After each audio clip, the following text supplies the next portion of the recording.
पूरे बहरागोड़ा इलाके में एक के बाद एक 3 अमेरिकी जिंदा बम मिलने के बाद दहशत का माहौल बना हुआ है।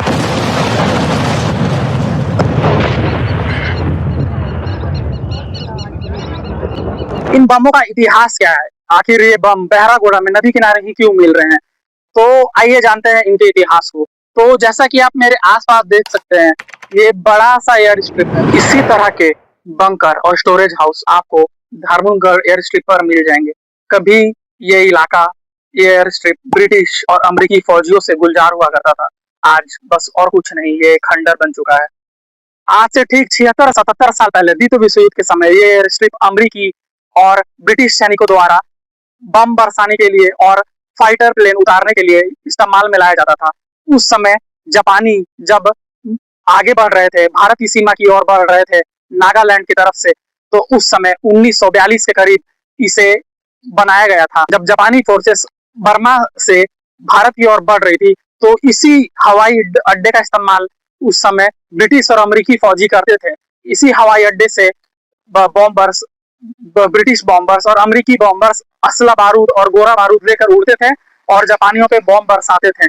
आपको बता दें कि ये जगह बहुत ही स्ट्रेटेजिक लोकेशन पर स्थित है। उस समय टाटा स्टील जमशेदपुर के द्वारा स्टील सप्लाई ब्रिटिश आर्मी को बहुत भारी मात्रा में किया जाता था और जमशेदपुर एक स्ट्रेटेजिक लोकेशन था। इसलिए आज भी आप जब केबल कंपनी के बाहर देखेंगे तो आपको वहां एक बंकर बना मिल जाएगा। तो यही है इस जगह का इतिहास। अगर एयर स्ट्रिप धामनगढ़ में है तो बमों का बरामदगी बहरागोड़ा नदी किनारे नदी की तलहटी से क्यों हो रहा है?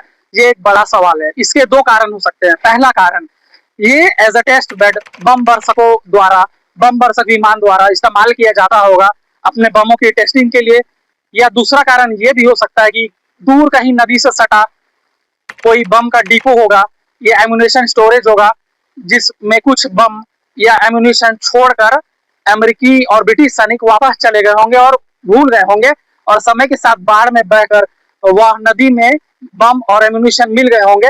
और जैसे जैसे समय बीत रहा है, नदी का तलहटी में खनन हो रहा है, पानी कम हो रहा है, तो इतने सालों बाद वो बम वापस आ रहे हैं और ग्रामीणों के द्वारा उन बमों का बरामदगी किया जा रहा है। परंतु बड़ा सवाल अब भी यही है कि और कितने बम मिलेंगे? जो 3 बम जिनका बम का वजन 270 किलो था, उन बमों को जिला प्रशासन और भारतीय सेना के द्वारा निष्क्रिय कर दिया गया है। अब भी ग्रामीणों में दहशत का माहौल है और देखते हैं कि और कितने बम इस क्षेत्र से अभी और बरामद होंगे।